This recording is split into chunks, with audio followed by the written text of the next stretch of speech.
este video. Este día hablaremos un poco sobre las pandillas, o mejor conocido como maras. ¿Qué es una pandilla? Son un grupo de personas que mantienen un vínculo estrecho e intenso, y puede tratarse de un conjunto de amigos que se relacionan para realizar actividades delictivas. A continuación, mis compañeros y yo hablaremos un poco de cómo dio origen a las maras, cuáles son las entidades que velan por sus derechos y los derechos que son vulnerados a la hora de ellos llevarlos a una cárcel. Familias emigrantes. En el mejor de los casos, la persona llegaba a los Estados Unidos y luego enviaba por su cónyuge e hijos. En estos casos, padres e hijos se adaptaban a una nueva realidad y cultura totalmente diferente, sometiéndose a trabajos en condiciones infrahumanas, sin seguridad social, con sueldos por debajo del promedio, de alto riesgo, atentando contra la salud física y moral de las personas y también contra la vida misma. Mientras la sociedad estadounidense se beneficiaba de la mano de obra barata y abundante, las familias salvadoreñas intentaban mantenerse unidas. Sin embargo, ambos padres, día y noche trabajando, los hijos vagaban por las calles, iniciándose los primeros grupos en defensa de sus barrios o cuadras donde vivían. Estos grupos se formaban por su país de origen o límites del barrio donde residían. Los deportados. Personas que habían emigrado en busca del sueño americano y luego de haber cometido algún crimen eran enviados de nuevo a El Salvador. En su mayoría, los deportados ya pertenecían a algún tipo de grupo dentro de sus barrios en Estados Unidos. Su vestimenta y lenguaje los hacía llamativos para los jóvenes que en aquellos tiempos se iniciaban en las maras. Su historia de vida en el norte los hacía atractivos para las nuevas generaciones que no habían salido del país. El dinero que aún tenían los hacía líderes. Cada comunidad, colonia, barrio y mesón recibió al menos un deportado, que en muchos casos habría de liderar a los más jóvenes, convenciéndolos de unirse a las maras. En este inicio, los jóvenes en la mayoría de casos defendían sus barrios, colonias e institutos. Sus delitos se limitaban a manchar paredes y destrucción de parques o lugares públicos. Sus robos y extorsiones eran limitados en la mayoría de casos. Continuando con el tema, las maras salvadoreñas en la actualidad, voy a hablarles acerca de las entidades que velan por el bienestar y derechos de los mareros en El Salvador. Todos sabemos que el incremento de la violencia y la delincuencia en el país trae consigo el aumento de capturas y, consecuentemente, el trabajo del juzgado de vigilancia penitenciaria y ejecución de las penas.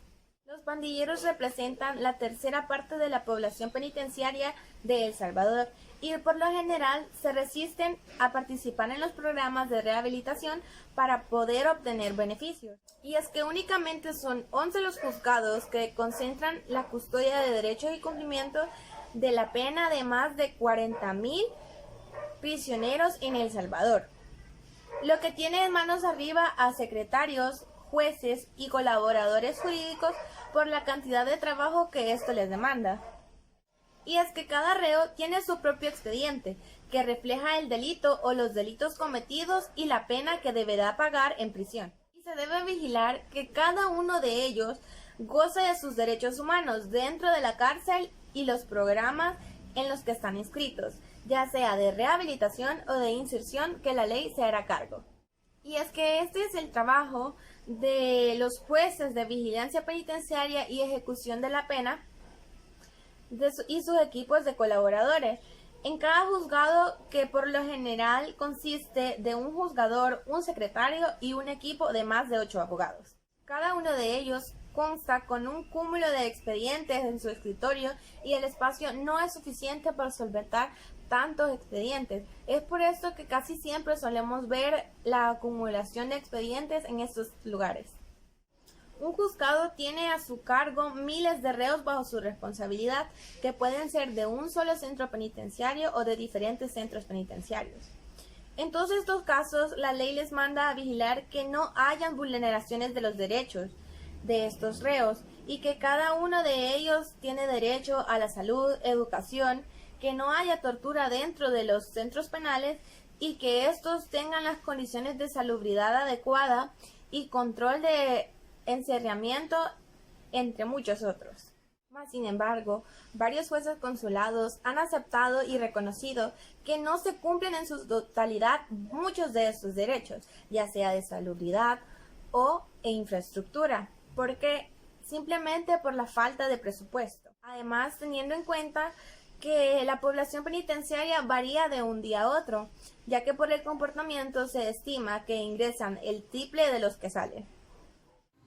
Saludos, estamos viendo sobre las maras salvadoreñas en la actualidad y el tema sobre el cual me ha tocado hablarles es: ¿se vulneran los derechos a los mareros?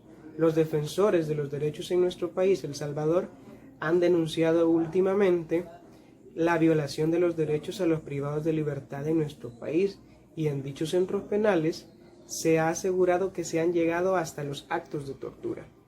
Las denuncias fueron presentadas a la Comisión Interamericana de los Derechos Humanos y los activistas pedían que este organismo recomendara al Estado salvadoreño la derogación de estas medidas extraordinarias de seguridad. ¿Qué es derogación? Es la anulación de una norma jurídica, ya sea total o parcial, porque al aplicar estas normas estaban vulnerando el derecho a la rehabilitación, el derecho a la vida, el derecho a la justicia y el derecho a la integridad.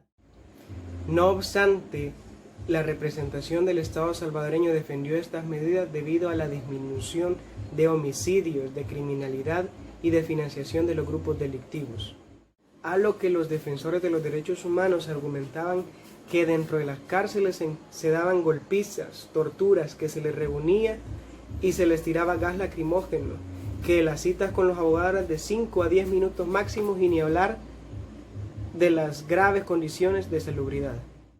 Esta ha sido toda nuestra participación, les agradecemos por su atención y les deseamos un feliz día y bendiciones.